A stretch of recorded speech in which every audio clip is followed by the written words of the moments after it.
The USDA came to visit my farm last week after I submitted information for a conservation grant that I think would work properly with my 6.74 acres of farmland that is on the outside of the Samish barn. And they came to my property last week, 3 of them, to do a site visit, sit down with me, and walk the property with me. So in essence, the US federal government visited my little farm in upstate New York, and here's exactly how it went. I really did not know what to expect when these guys came to visit my property. Honestly, when I submitted information for their grant in September, I never even thought they would answer my email. Surprisingly, they got back to me that day and did say to me, "We're a little behind on our project. It may be a few months before we can schedule an actual site visit with you. Hope you understand." And I thought that was going to be the end of it.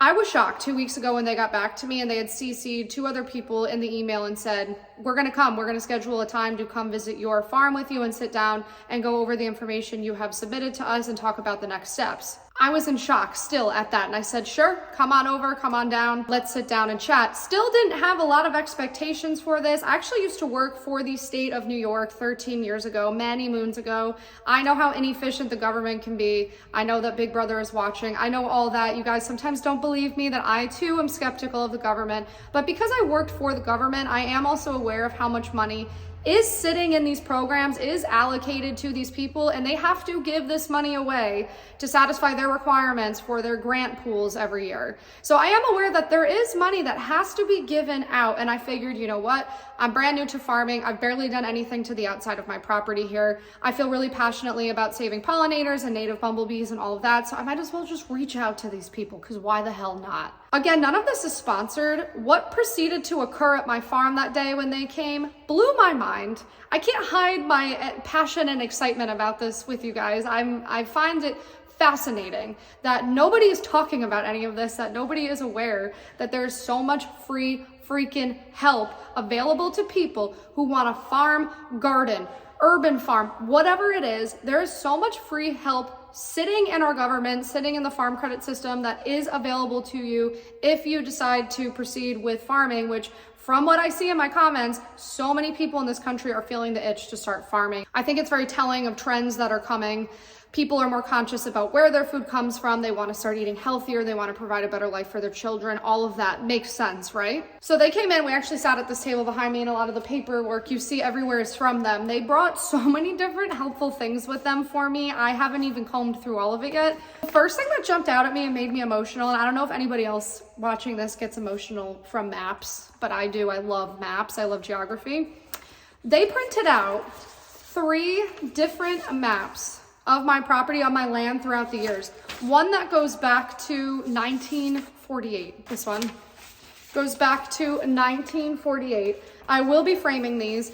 And they said it looks like, from the aerial footage that we've had over the years, that your farmland has always been farmland. It's always been cleared. Looks like it's been used for agricultural purposes or haying. It has never had a structure on it. First of all, how freaking cool is it for me to know that about my property? At least in the last 100 years, there's never been a structure here. I can't speak for the 1800s if there was ever a cabin that burnt down or something like that.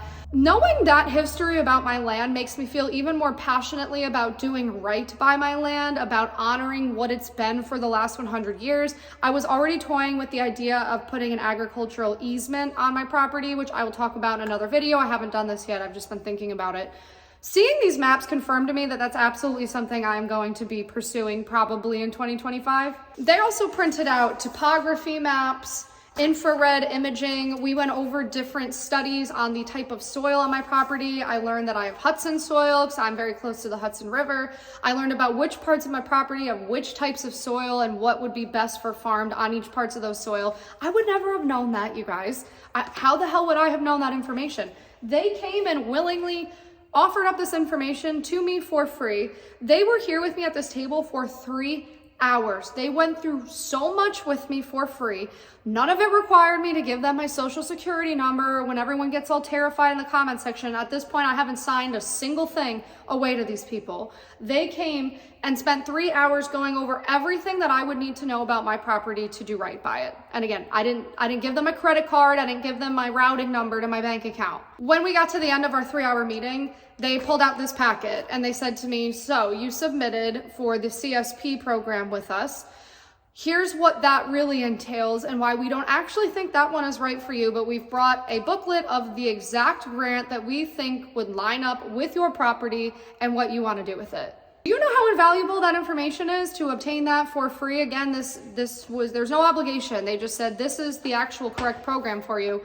I will be doing another video on this exact program, and I actually broke down everything in this booklet in a Substack article I am going to link in the comment section here because I am a writer by trade. I was like, thank you so much for telling me this. I would have never known that this program existed. Turns out our government is giving more money to this program than ever before for the next 2 years because it's a program that prioritizes urban and suburban farms and small acreage farming, which is what I intend to do here. I do have almost 7 acres of land, but I really plan to only farm 1 acre of it. I'm on a mission to prove that you do not need hundreds of acres of land to run a successful farm to make money from it to feed your family. I think that kind of needs to die in the past with the idea of what farming was 100 years ago. I think we need to modernize and realize you don't need that space anymore. It's a lot easier on people to manage smaller operations. And lastly, they brought the actual printed out application for this grant for me, so I don't have to sift around on the internet. And they went over the application with me and what I should put down for each thing. They explained every little thing in it.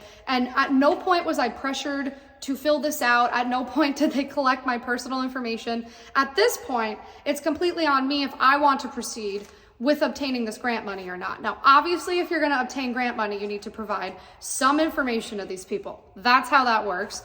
And I will be breaking down the grant and all of the steps that go into actually obtaining this grant in other videos if you guys follow along here with me. The grant money will be allocated in April, but before that, if I submit the application, which I did, they're gonna send biologists out to the property to go over with me in person what should actually be done at this land based on the native flora, native fauna, the priority of what I want to do with my property, which I said the priority is pollinators, butterflies, bees. That's the number one, what I want to be doing here. And they're going to send biologists that are going to come out and sit with me, and they're going to go over with me what that site plan would actually look like. And then over the winter, I would be working with them to finalize an official plan for my property, everything that I want to do outside of it to accomplish my goals. All of that will be mine, all of those plans, all of those scientific reports, all of those action steps, everything will be mine for free, even if I don't win the grant money in April, which I don't know about you, but that more than makes this worth it to me, especially as somebody who is brand new to farming and gardening.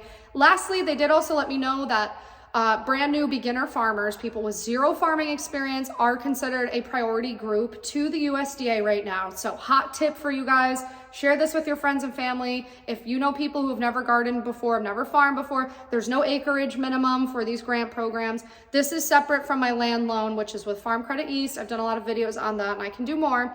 I have a loan for my actual farmland. With the USDA, I'm working on getting grant money, free money to basically turn the outside of my farm into a pollinator oasis. I think this is insanely cool. Last thing also, they brought a pamphlet of small farm classes that I could be taking through Cornell University. I looked it up. I enrolled in one. It starts tonight, outdoor mushroom cultivation. It was only $200 for an 8-week course and program that will essentially equip me with everything I need to do that if I want to do that. I don't personally feel the need to become a 24/7 mushroom farmer at this time. I could eat my words on that. But I'm a big fan of education and knowledge. Nobody can ever take that away from you. Knowledge is money, knowledge is time, knowledge is everything. So I'm gonna just start taking that course tonight because I had no idea it existed until these guys showed up with the curriculum booklet for me. That was like one of the millions of papers that they brought with them. I just felt like they genuinely cared about me reaching my conservation goals here. They took it seriously. They were very intently listening to everything that I was saying. There was nothing that no one snickered at me. Nobody thought my goals were silly or stupid. When the USDA came, some of the 3 of them were conservationists or soil scientists came. And it was just a really special experience. I highly recommend it. You don't need to even have 6.74 acres to call them in. You can have a community farm. You can have a rooftop garden even to qualify for this type of stuff. So we have to change what we think gardening and farming looks like. We have to stop bullying people if they have 2 acres and they're growing food on a half of it. We have to stop commenting under it and be like, you're not farming. Like, we have to change what this looks like. It is the only way we are going to heal the planet, heal the environment, start buying food locally, help our local farmers, eat better, eat healthier. It all comes from this type of movement, and I'm going to keep shouting about it on here. I hope you guys have been enjoying my videos. Yes, I know there is an echo in this video because I am on the inside of my barn, which does not have any carpeting or rugs or anything in it right now. You guys, they just finished building this in July. You have to cut me some slack here. I'm going as fast as I can with furnishing, and I don't even know the official final plan for the inside of this barn. So for now, the echo doesn't bother me. Sorry if it bothers you. I think it adds to the cinematic experience here. With that, happy election day, if there is such thing as happiness today. Regardless of what happens tonight or over the next week, the most valuable thing you could ever do investing in yourself, your future, and your family is buy American farmland before corporations, Wall Street, and foreign entities get to it. I'm covering all of it here and more. Bye.